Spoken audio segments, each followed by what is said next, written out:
Morning me, kami tayo. So for today's video, ayan, i-announce ko po, Arts and Aesthetic officially, dito na po siya sa Ramon Isabela lilipat. So wala na po yung pwesto natin sa Ifugao. Yung dating Samgyupsalan, doon po siya mismo ngayon sa second floor. Doon po tayo, or doon na po yung bagong Arts and Aesthetic, Beauty Lounge, and Spa. Yan.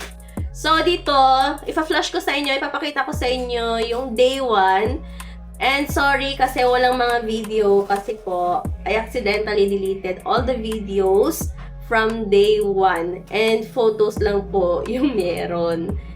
Ayun. So, long story short, mga pictures lang ipapakita ko sa inyo. So, as you can see dito sa likod, sa background ko, is talagang mukhang sanggipsalan at sanggipsalan pa lang talaga siya. Dalawang unit to, kasi yung 1 unit, medyo maliit siya for me. And tong unit, medyo malaki naman, pero mas maganda na yung spacious talaga, di ba? Ang nagustuhan ko dito is, okay na siya. May salamin, meron na siya yung parang kahera sa cashier area. Anong tawag doon, babe? Huh? Yung sa may parang cashier, ano to? Reception desk. Wait lang, kasi nabablanko ako eh. Kasi impronto to, wala tayong script. Reception desk. And then, meron na din siyang kitchen / storage, di ba? Kung nasa break yung mga nail artist natin, lash artist, or even me, is pwede kaming kumain dito. And then yung mga stocks, yung mga madaming stocks para sa nails or sa foot spa or anik-anik, is hindi siya nakikita. At least, malinis pa rin yung place, pleasing pa rin yung makita, or aesthetic pa rin yung tignan. Diba? Nakatago yung mga kalat. Keme. Unang tingin ko dito, nagustuhan ko na siya agad kasi yun nga, may mga separation na. And then, hindi ko na kailangan ng yung talagang sobrang bare na pwesto na kailangan ko pang maglagay ng mga separation para sa storage, kitchen. May room siya. And yung unang naisip ko, pwede dito ko gawin yung eyebrow, eyeliner, lip tattoo, eyeliner, eyelash extension services. And then, dito naman is yung mga nails, manicure, pedicure, foot spa, mga ganyan. And nakikita nyo pa naman talaga, mukha talaga siyang Samgyupsalan restaurant, diba?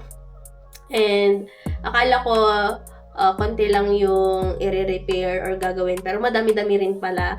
Syempre, in-scrape namin lahat yan, yung wall niyan, kasi nga, nagpipil na yung paint niya, and kailangan talagang i-waterproof, i-repaint yung wall, and then para naman bago din yung color kasi ayoko din yung kulay niya. Sa likod nung mga yero na yan, nabubulok na, merong plyboard dyan sa likod, and nabulok na siya, and pinamahayan na ng ipis.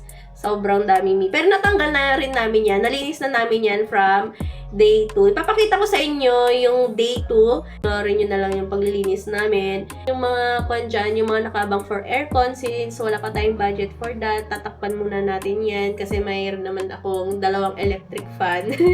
Yun muna yung gagamitin. Hopefully, ang target day namin for grand opening is January 15, 2026. Ayan, yan po yung target date namin for grand opening.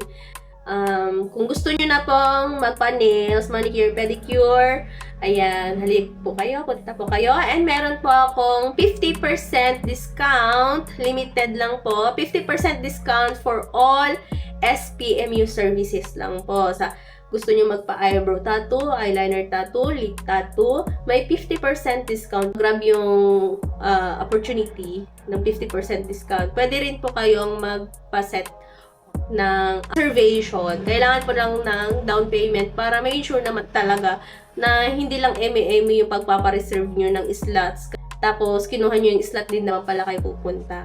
Yun lang masasabi ko for our first day ng pag-aayos. Panoorin nyo na lang yung second day ng renovation ng ating Arts and Aesthetic, Beauty Lounge, and Spa. Bye!